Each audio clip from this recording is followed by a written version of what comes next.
9,000 बीघा जमीन जो आप लाए, आपके पूर्वज कहां गए थे? आपने किसकी दलाली की थी? ये बिहार को बताइए। चार के दौरान भाषण दे रहे थे कि चिंता मत कीजिए, सरकार से ज्यादा संपत्ति मेरा है। देखो भोजपुरी में गाना निकला है, छने छने बदले तो हर मिजाज रह जाऊ। वही पप्पू यादव है, इनका छने छने मिजाज बदलते रहता है और लोकप्रियता प्राप्त करने के लिए कुछ बोल जाते हैं। बाबू लंगर सिंह जैसे महान दानवीर पैदा हुए, जिन्होंने अपने जमीन गरीबों के लिए दान दे दिया, विद्यालय के लिए दान दे दिए।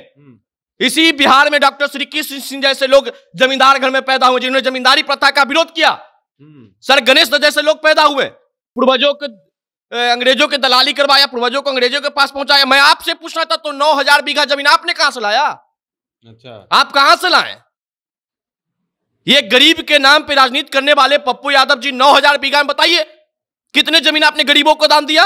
और आपको इतना ही बका बोर्ड के लिए दुख है तो आप भी जाकर के धर्म ग्रहण कर लीजिए, सड़क उतरिए उसके साथ।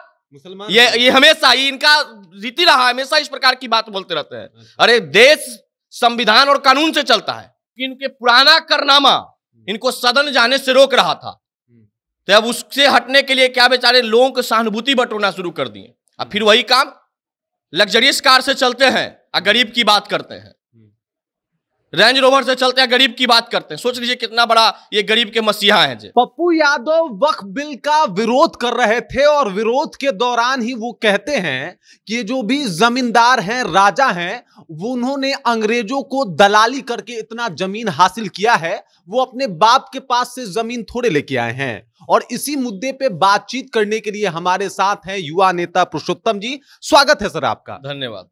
पप्पू यादव ने कहा कि ये लोग अपने बाप के पास से जमीन थोड़े लेके आए हैं, दलाली करके आए हैं। एक और वर्ड था कि अपने फैमिली को भेजे थे, तब अंग्रेजों ने जमीन लिया। क्या कहेंगे इसके ऊपर? लोकतंत्र के मंदिर में एक सांसद के द्वारा, चुने गए प्रतिनिधि के द्वारा इस प्रकार का बयान देना, ये कहीं ना कहीं इनकी ओछी मानसिकता को दर्शाता है। और पप्पू यादव जी इस बात के लिए परिचित है, बिहार वासी भी जानता है इनको, कि सस्ती लोकप्रियता प्राप्त करने के लिए यह पप्पू यादव कुछ भी बोल सकते हैं और अपने बयान से पलट सकते हैं। यह हमेशा जग जाहिर है। ये जमींदार की बात करते हैं कि जमीन कहां से लाया, पूर्वजों के अंग्रेजों के दलाली करवाया, पूर्वजों को अंग्रेजों के पास पहुंचाया। मैं आपसे पूछना था तो 9,000 बीघा जमीन आपने कहां से लाया? अच्छा, आप कहां से लाए? ये गरीब के नाम पे राजनीति करने वाले पप्पू यादव जी 9,000 बीघा में बताइए कितने जमीन आपने गरीबों को दान दिया, कितने पिछड़ों को दान दिया, कितने दलितों को दान दिया, कितने मुसलमानों के लिए आपने जमीन दान दिया? ये वोट के लिए, सस्ती लोकप्रियता प्राप्त करने के लिए सदन में चिल्ला चिल्ला के बोल रहे थे। चिल्लाने से लोग ज्ञानी नहीं हो जाते हैं, चिल्ला चिल्ला के बोलने से लोग ज्ञानी नहीं हो जाते हैं। और आपको इतना ही बका बोर्ड के लिए दुख है तो आप भी जाकर के धर्म ग्रहण कर लीजिए, सड़क उतरिए उसके साथ। ये हमेशा ही इनका रीति रहा, हमेशा इस प्रकार की बात बोलते रहते हैं। अरे देश संविधान और कानून से चलता है, और आप जैसे ज्ञानी पुरुष जिससे बिहार इनके बयान से हंसता हो, आइए अपने आप को कहते हैं कि हम ज्ञानी हैं, चश्मा लगा लेते हैं और पूरा चिल्लाने लगते हैं। मैं आपसे पूछा 9,000 बीघा जमीन जो आप लाए, आपके पूर्वज कहां गए थे? आपने किसकी दलाली की थी? ये बिहार को बताइए। शायद फुलो में बोलने के पहले आप अपनी जमीनें भूल गए कि हमको जमीन कितना था। अब ये भी पछता रहे होंगे क्या हम भूल गए। तो ये सस्ती लोकप्रियता प्राप्त करना चाहते हैं। इनका चुनाव के समय एक प्रचार के दौरान भाषण दे रहे थे कि चिंता मत कीजिए, सरकार से ज्यादा संपत्ति मेरा है। देखो भोजपुरी में गाना निकला है, छने छने बदले तो हर मिजाज रह जाऊ। वही पप्पू यादव है, इनका छने छने मिजाज बदलते रहता है और लोकप्रियता प्राप्त करने के लिए कुछ बोल जाते हैं। चुनाव के पहले बोले थे कि सरकार से ज्यादा पैसा मेरे पास है, सरकार से ज्यादा जमीन मेरे पास है। आया सदन में कह रहे हैं कि अंग्रेजियों का दलाली कर रहे थे। तो शायद इनके परिवार के लोग इनको बताए होंगे कि जमीन कैसे मिलता है, इसीलिए ज्ञान दे रहे थे सदन के अंदर। अच्छा, बात तो मामला तो वक्फ बोर्ड बिल का था, तो उसके ऊपर वो वक्फ बोर्ड के पक्ष में, और यही वक्फ बिल के बोर्ड में के पक्ष में लालू यादव भी कुछ समय पहले थे। हाँ, 2010 में थे। आज आप देखिए, तो ये राजनीति है, इसी को राजनीति कहते हैं।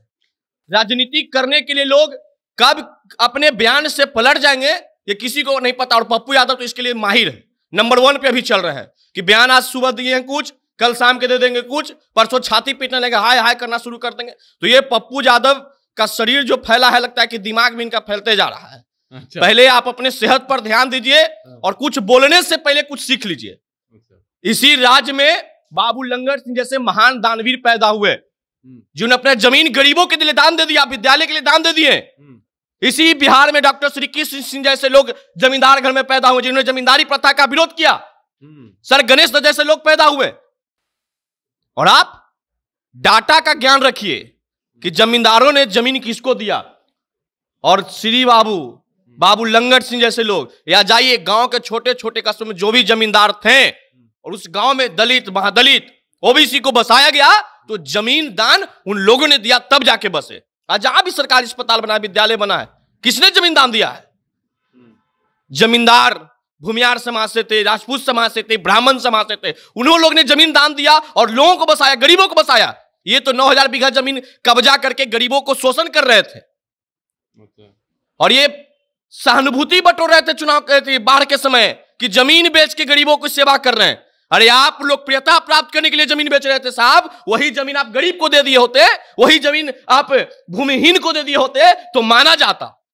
लेकिन आप सांसद बनने के लिए, आप नेता बनने के लिए जमीन बेच के, और ये तो समझिए कि जमीन भी बेच रहे थे, तो ये सिर्फ दिखावा था। इनके कार्यकाल को बिहार की एक एक जनता जानता है कि अपने कार्यकाल में क्या क्या पूर्व में कर चुके हैं गलतियां। अच्छा, मतलब वो वक्फ बोर्ड बिल के ऊपर ही आते हैं, उसी के ऊपर वो भाषण देने के लिए खड़े हुए थे, लेकिन वो आखिरकार हिंदू के ऊपर आ गए, उसके बाद जागीरदार जमींदार के ऊपर आ गए, राजाओं के ऊपर। क्या मनसा रही होगी, क्यों ऐसा कर रहे हैं? इनका राजनीतिक मनसा हमेशा रहा है एक समाज को टारगेट करके उसके विरोध में बोलना। कौन से समाज? वो सब कोई जानता है, पप्पू यादव भी जानते हैं कि इनको किन से दिक्कत हुआ करता था। उसके बाद अभी सनातन धर्म के खिलाफ इसलिए बोलते हैं कि जो एम वोट है इनके साथ रहे। और ये पहली कोई दफा नहीं है, ये हमेशा इस प्रकार की बात बोलते हैं। इनको मुहर्रम पसंद होता है, बकरीद पसंद होता है, सब कुछ पसंद होता है, लेकिन रामनवमी पे ज्ञान बांटना शुरू कर देंगे। तो ऐसे ऐसे लोग, और यही लोग कहेंगे कि अब भारत देश धर्मनिरपेक्ष राज्य है। तो धर्मनिरपेक्ष का मतलब ये होता है कि दूसरे धर्म को टारगेट करना। और सब धर्म को मानिए, बकरीद मानिए, मुहर्रम मानिए, दुर्गा पूजा मानिए, रामनवमी मानिए, सब मानिए जैसे हम लोग मानते हैं। लेकिन ये लोग राजनीतिकरण करने के लिए एक दूसरे धर्म को बांटते हैं, लड़वाते हैं। और ये जो होता है लड़वाने और करने का काम गरीबों के ऊपर लादा जाता है, लेकिन सही मायने में राजनीति करने के लिए यही लोग करते हैं। आपने कहा पप्पू यादव के पास 9,000 जमीन गरीबों को लूट के आया, ये कैसे? हम नहीं कर रहे हैं, हम उनसे ही पूछ रहे हैं कि आपका 9,000 बीघा जमीन कहां से आया, आप इसका जवाब दीजिए। अच्छा, जमींदार तो अंग्रेज के यहां गुलामी करते थे, आप क्या कर रहे थे? आपके पूर्वज क्या कर रहे थे? ज्ञान की कमी है। ज्ञान पहले पढ़ लीजिए, कुछ अध्ययन कर लीजिए कि जमींदार इस राज्य में कौन कौन हुए और वो जमींदार क्या क्या किए, उसके बाद अपने ऊपर देख लीजिए। तो आपने गरीबों के लिए कुछ नहीं किया, सिर्फ गरीबों के नाम पे आप राजनीति किए हैं, गरीबों के नाम पे आपने वोट मांगा है, गरीबों के नाम पे आपने शोषण किया गरीबों का। एक आध भी बता दीजिए, 1 इंच भी जमीन आपने कभी दान दिया? लेकिन वो तो एकदम बढ़िया गाड़ी लगा के, तकिया लगा के पैसा बांटते हुए बाढ़ में तो देखे गए थे। हाँ, तो अब देखिए, अब तो यही ना, अगर नहीं बांटते तो सदन पहुंचते, क्योंकि इनके पुराना करनामा इनको सदन जाने से रोक रहा था। तो अब उससे हटने के लिए क्या बेचारे लोगों को सहानुभूति बटोरना शुरू कर दिए। अब फिर वही काम, लग्जरियस कार से चलते हैं और गरीब की बात करते हैं, रेंज रोवर से चलते हैं, गरीब की बात करते हैं। सोच लीजिए कितना बड़ा ये गरीब के मसीहा हैं जो वोट लेने के लिए पैसा बांट रहे थे, करें कि गरीब का सेवा कर रहे हैं, गरीब का सेवा कर रहे हैं। तो गरीब का सेवा बाबू लंगर सिंह ने भी किया, सर गणेश दत्त ने भी किया है, डॉक्टर श्री कृष्ण सिंह जी ने भी किए। पहले उनकी जाके जीवनी को आप अध्ययन कर लीजिए, तब आपको पता चलेगा। पप्पू यादव हमेशा से कहते हैं कि भाई साहब वो मतलब बहुत ही क्षुब्ध हैं, क्योंकि यहाँ पे बड़े सारे ऐसे लोग आ गए हैं जो एकदम से हफ्ता वसूली कर रहे हैं, पैसा वसूली कर रहे हैं। वो इसका विरोध करते हैं। पहले ही सांसद थे तो क्या इन पे क्या क्या क्या आरोप था?